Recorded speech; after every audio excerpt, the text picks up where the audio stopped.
மக்கள் நல கூட்டணியை பிளவுபடுத்த வதந்திகள் பரப்பப்பட்டு வருவதாக கூட்டணி கட்சித் தலைவர்கள் குற்றம் சாட்டியுள்ளனர். திமுக, அதிமுக கட்சிகளுக்கு மாற்றாக உருவானது மக்கள் நல கூட்டணி என்று அதன் தலைவர்கள் தெரிவித்துள்ளனர். சென்னை பெரம்பூரில் நடைபெற்ற மக்கள் நல கூட்டணியின் பிரச்சார கூட்டத்தில் வைகோ கலந்து கொண்டார். அப்போது பேசிய அவர், டிராக்டர் பறிமுதல் செய்யப்பட்டுள்ளதாக விவசாயி தற்கொலை செய்து கொண்டதற்கு தமிழக அரசு பதிலளிக்க வேண்டும் என்று தெரிவித்தார். திமுக, அதிமுக ஆட்சியில் பெண்களுக்கு கூட பாதுகாப்பு இல்லை என்றும் வைகோ விமர்சித்தார். அண்ணன் வைகோ அவர்களுக்கு அந்த இயக்கம் நான் கேட்கிறேன், விஜய் மல்லையா மீது லத்தி கம்பு நீளுமா?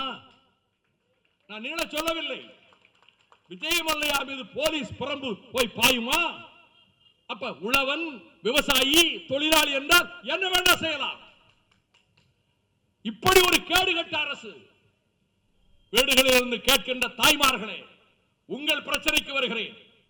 உங்கள் பெண் பிள்ளைகள் இனிமேல் பத்திரமாக ரோட்டில் போக முடியாது. அதிமுக ஆட்சிக்கு வந்தாலும் சரி, திமுக ஆட்சிக்கு வந்தாலும் சரி.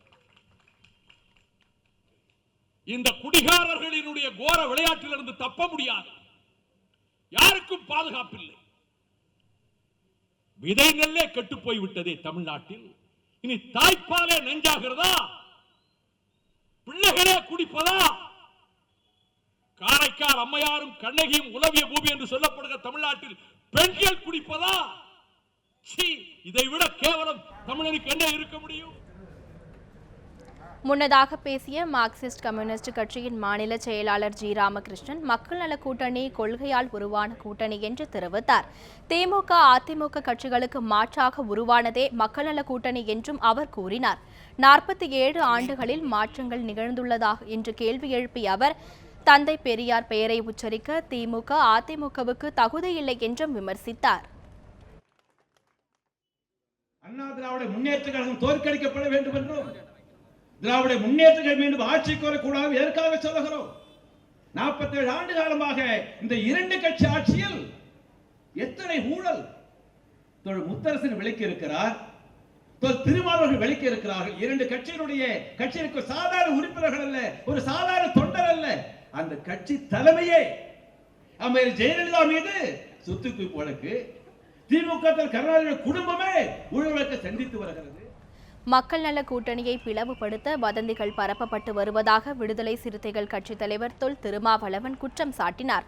ஊழலை ஒழிப்பது பற்றி திமுக, அதிமுக கட்சிகள் பேச இயலாது என்று அவர் கேள்வி எழுப்பியுள்ளார். ஊழலை ஒழிப்போம் என்று அதிமுக சொல்லுமா? ஊழலை ஒழிப்போம் என்று திராவிட முன்னேற்ற கழகம் மேடையிலே அறிவிக்குமா? முடியாது. அப்படியே அது சொன்னாலும் அது உண்மையாக இருக்க முடியாது. ஏனென்றால் அவர்களின் கடந்த கால வரலாறு முற்றிலும் அதற்கு நேர் முரணானது. மதுவை ஒழிப்போம் என்று மக்கள் நல கூட்டணி சொல்கிறது. மதுவை ஒழிப்போம் என்று அனைத்து இந்திய அண்ணா திராவிட முன்னேற்ற கழகம் சொல்லுமா? மதுக்கடைகளை மூடுவோம் என்று திராவிட முன்னேற்ற கழகம் கூறுமா? திராவிட முன்னேற்ற கழகம் கூறுகிறது. ஆனால் அதை மக்களால் ஏற்றுக்கொள்ள முடியாது. ஏனென்றால் மதுக்கடைகளை திறந்ததே திராவிட முன்னேற்ற கழகம்தான்.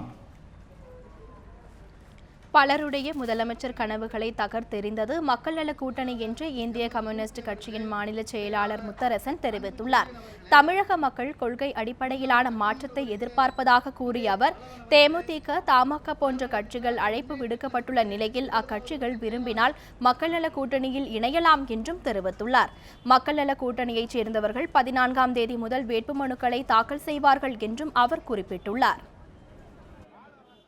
உங்கள் மனைவியின் மீது வழக்கு இருக்கிறது, உங்கள் மகளின் மீது வழக்கு இருக்கிறது, உங்கள் கொள்கை பரப்பு செயலாளர் மீது வழக்கு இருக்கிறது, உங்கள் பேரப்பிள்ளைகள் 2 பேர் மீதும் வழக்கு இருக்கிறது. இருக்கா இல்லையா? இருக்குல்ல. அப்புறம் திரும்ப ஆட்சிக்கு வரங்கிறீங்க. எதுக்கு? ஏற்கனவே கொள்ளையடிச்சிருக்கிறீங்க. அதான் ஏற்கனவே கொள்ளை அடிச்சிட்டீங்களா, அப்புறம் திருப்பி கொள்ளையடிச்சிக்கிட்டு இருக்கணுமா? அதிமுக அடித்த கொள்ளை பத்தாதா? இப்போ நாங்கள் என்ன சொல்கிறோம்னா, கொள்ளையடிக்கிறவங்க திரும்பி வரக்கூடாதுங்கிறது மட்டுமல்ல, அடிக்கப்பட்ட சொத்துக்கள் அனைத்தும் பறிமுதல் செய்ய வேண்டும். அந்த பறிமுதல் செய்யறதுக்கு மக்கள் நல கூட்டணியால் தான் முடியும், மற்றவங்களால முடியாது.